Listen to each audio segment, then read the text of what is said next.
Alors, si on devait prendre l'exemple des réseaux sociaux professionnels, Oui. à l'instar de LinkedIn par exemple, Oui. qui mettent en relation des profils professionnels, et notamment pour les jeunes en recherche d'emploi. Oui, très bien.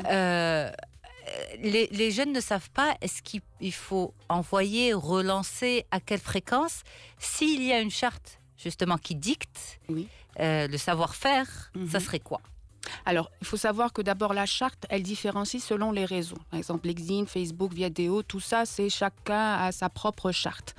Maintenant, ce qui est demandé aux jeunes, et c'est une excellente question, et c'est bien parce qu'il faut les mettre un peu, leur faire une petite prise de conscience, leur donner une petite prise de conscience, c'est-à-dire que c'est un réseau professionnel, vous avez donné l'exemple de LinkedIn, qu'il faut faire attention à ce qu'on appelle la réactivité, c'est-à-dire qu'il ne faut pas que soit muet son compte, il faut qu'il soit mis à jour par les formations, les écoles, les diplômes, et qu'il soit visible. Bien sûr, il y a une réactivité. C'est pas la même chose que les autres réseaux. C'est intéressant parce qu'il a vraiment toutes les personnes face à lui. Il a des profils qui sont très bien déterminés. Donc, c'est une façon d'aller vers les autres, d'aller le rechercher. Mais par exemple, s'il fait une demande d'emploi, il envoie un mail à un DRH. Oui. Il relance au bout de combien de temps? À quelle fréquence? Alors, je n'ai pas la fréquence. Je ne vais pas inventer la fréquence. Mais en tout cas, il est vrai qu'il est intéressant de faire une relance au bout de juste 15 jours.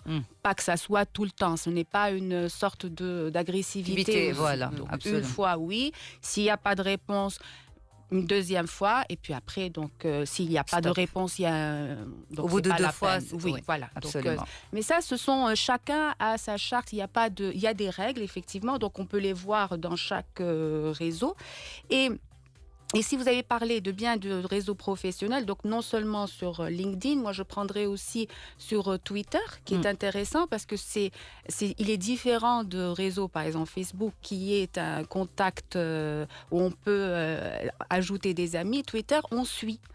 On suit et l'idéal serait de suivre des gens qui ont beaucoup de followers, comme l'a dit Gad Malah. C'est intéressant et espérer un jour d'être retweeté. Et c'est là où c'est une boule de neige et vous serez connu.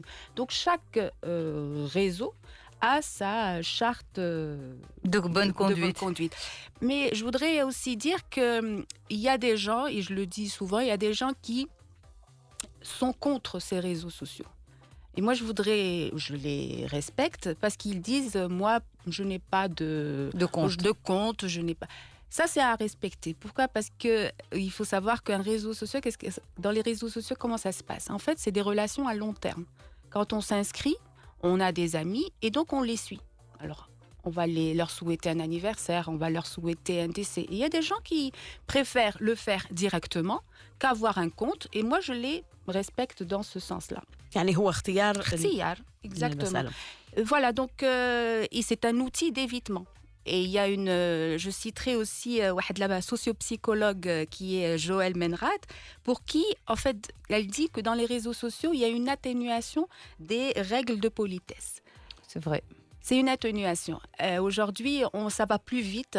On n'a pas envie de parler à l'autre. On a vraiment dit, de toute façon, je lui ai souhaité sur son compte, sur sa page.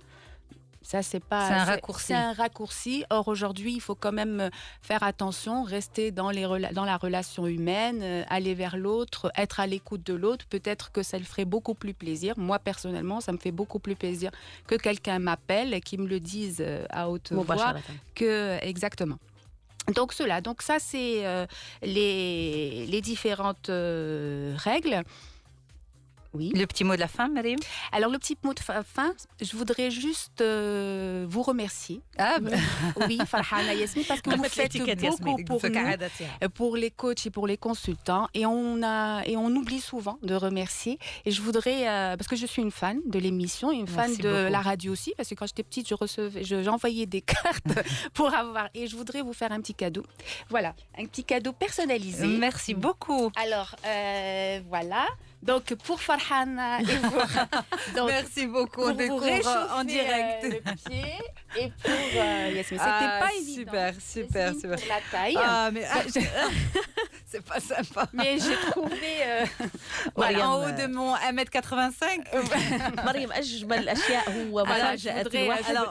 Je le fais avec plaisir. Vous faites vraiment un beau travail. Merci je voudrais beaucoup. vous remercier. Merci. C'est notre travail. On n'a les pas besoin de auditeurs. ça. Ça nous réchauffe le cœur et les pieds. Voilà. Alors justement, on a avec nous notre équipe du digital qui filme l'entretien et on vous montre aussi le cadeau de Mariam avec nos prénoms brodés derrière. Voilà, vous avez ici Yasmine et Farhana.